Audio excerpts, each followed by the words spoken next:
Okay, welcome back. Here we go. Lesson 18, add and subtract fractions. From what I can see, adding and subtracting fractions is where some people tend to go astray in terms of having their rules in order of what they're allowed to do and not allowed to do when they're operating on fractions. So I really hope to clarify this and help you out. So let's get started with some vocabulary. Fractions that have the same or common denominator are called like fractions, and fractions that have different denominators we will call unlike fractions. So, for example, 2/5 and 4/5, we call those like fractions, same denominator, right? And 5/7 and -3/7, like fractions. Separate the world here.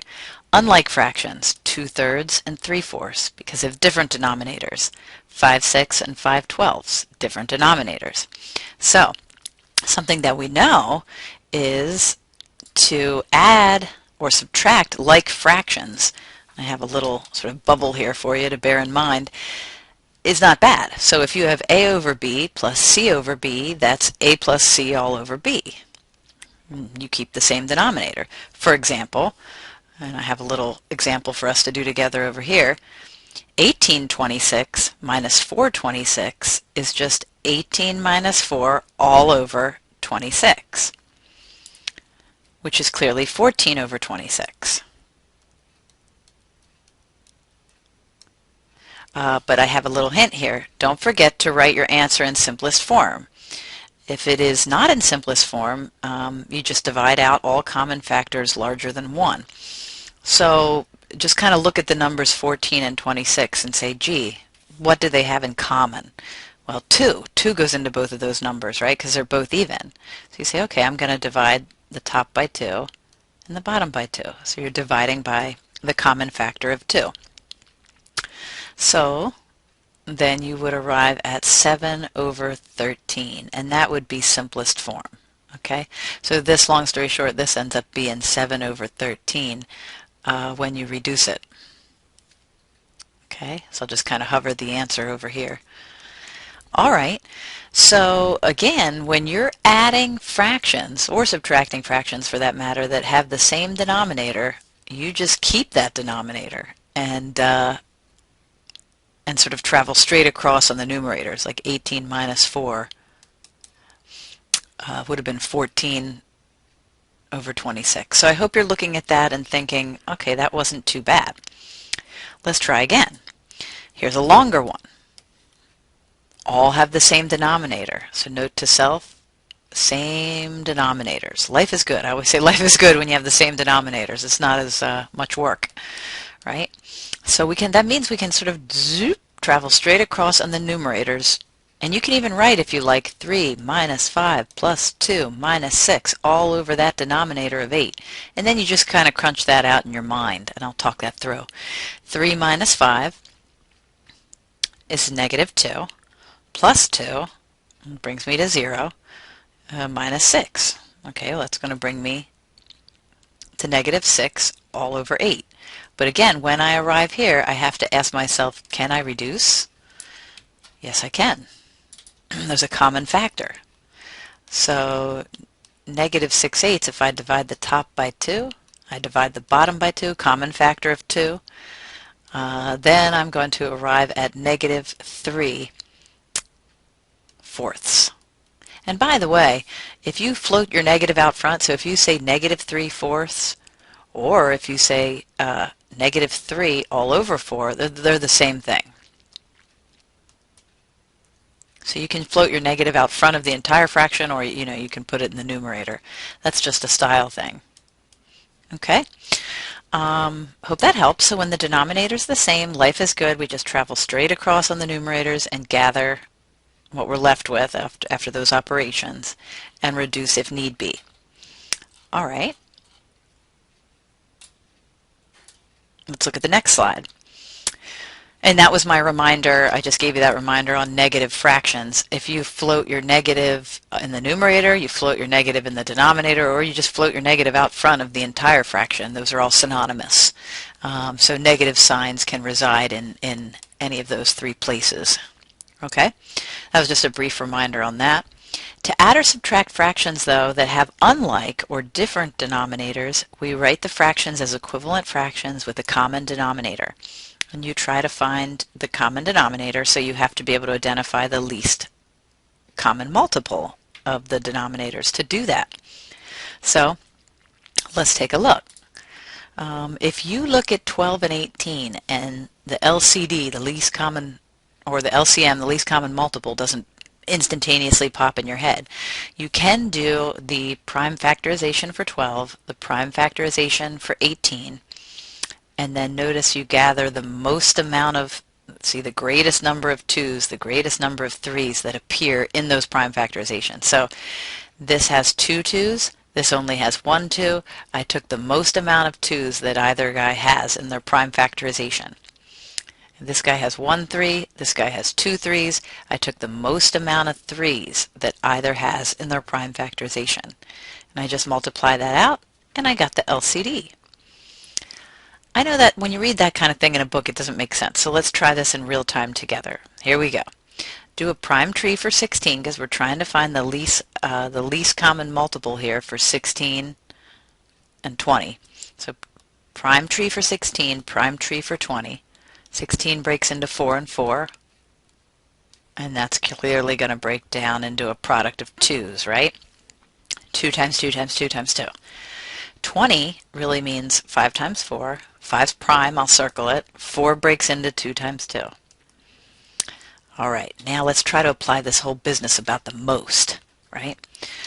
The most amount, and kind of draw a dashed line here. The most amount of 2's that anybody has. This guy has 4 2's. This guy has 2 2's. The 4's win it. So I need 4 2's. So I'm trying to gather the least common multiple. I need the most amount of 2's that either of them have.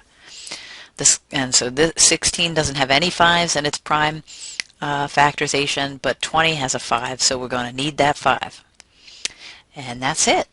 And you crank that out. So 2 times 2 times 2 times 2 makes 16 times 5 makes 80. And voila. Voila. 80 is the LCD, which is the LCM, the least common multiple, least common denominator. So that means that if I was going to go, here's the big picture, if I was going to go and try and add 5/16 plus 3/20, I'd have to morph both of those fractions into equivalent fractions having that LCD of 80, which we're going to be doing in a moment. So it's like, how do you do that? So once you find the LCD, here's the recipe for adding and subtracting unlike fractions. You write each fraction as an equivalent fraction having that LCD, and then you add or subtract your like fractions and write your answer in simplest form. Okay, so here clearly I have the answer snipped in, but let's see. Okay, so if I did a prime tree for 9, if I did a prime tree for 12, and 4 breaks into 2 and 2, I could identify the LCM as having the most amount of 2's and then the most amount of 3's. Well, this guy has 2 3's, this guy only has 1 3. I'm going to take the most amount of 3's, so I need 2 of them. So the most 2's and the most 3's that either one of those fractions has. Well, 2 times 2 is 4, and then times 9 is clearly 36. So now I know the LCD is 36, but here comes the fun part. 1 over 9 is equivalent to something out of 36, and 7 out of 12, because we're trying to add these two fractions, 7 out of 12 is equivalent to something out of 36. And you say, well, how do you do that? How do you morph them into both something out of 36? Well, you do it legally, meaning how does 12 become 36? Times by 3. So we can multiply by 3, but whatever we do to the bottom, we got to do to the top. I call it the do-do rule. You can't just multiply the denominator by 3 without simultaneously multiplying the numerator by 3 to keep it legal. It's like multiplying by a scaling factor of 1 then, which doesn't affect it. So 12 times 3 is 36. 7 times 3 is 21. Aha! So 7 out of 12 is equivalent to 21 out of 36. So that's what we mean by writing equivalent fractions. So we did that in a legal way by multiplying the denominator and the numerator by some value. Try again. How does 9 become 36? Times by 4, right? So times the bottom by 4, times the top by 4. 1 times 4 makes 4. Aha! So 4 out of 36. So once you have, like fractions, life is good. So now you've got 4 out of 36 plus 21 out of 36, which makes 25 out of 36. And that was the final answer. So remember, I had snipped in the final answer up here. We could even scoot that down. See? So I would not have known that was the final answer unless I would have found that common denominator of 36, and force myself to, big note to self, write equivalent fractions. You got to kind of play that game over and over again until you get comfortable. All right. Another really important piece or component of the LCD is that it helps you compare fractions to know which one's larger. So, when I look at 3/5 and 4/7, I don't instantaneously know which one's larger unless I convert them to decimals, which we haven't even talked about yet. That's later on in the year. So converting these to decimals is an option, but not yet. So one important application of the least common denominator is to help us compare fractions. So think of, now's a time where people think about elections a lot, right? So if you say 3 out of 5 people like that candidate, is that more or less than 4 out of 7 people liking a certain candidate? Well, let's get the LCD. Clearly the LCD with 5 and 7, they're both prime, so you can multiply them. So clearly the LCD is 35. So the question is, 3 out of 5 is equivalent to something out of 35, right? And 4 out of 7 is equivalent to something out of 35. So if you both write them in terms of, if you write them both in terms of the LCD, having the LCD, you'll be able to compare them. Who's greater than who, right? So how does 5 become 35? Multiply by 7. So you multiply the top by 7. I'm just going to even write that here to get 21. Okay, so we'd have 21 out of 35 for that fraction. Here, how does 7 become 35? Times by 5. So I have to multiply the top by 5 as well to get, well, 4 times 5 would be 20 then. So I've got versus 20 out of 35, and look at that, they're very close, but one's bigger than the other. Clearly 21 out of 35 is more than 20 out of 35.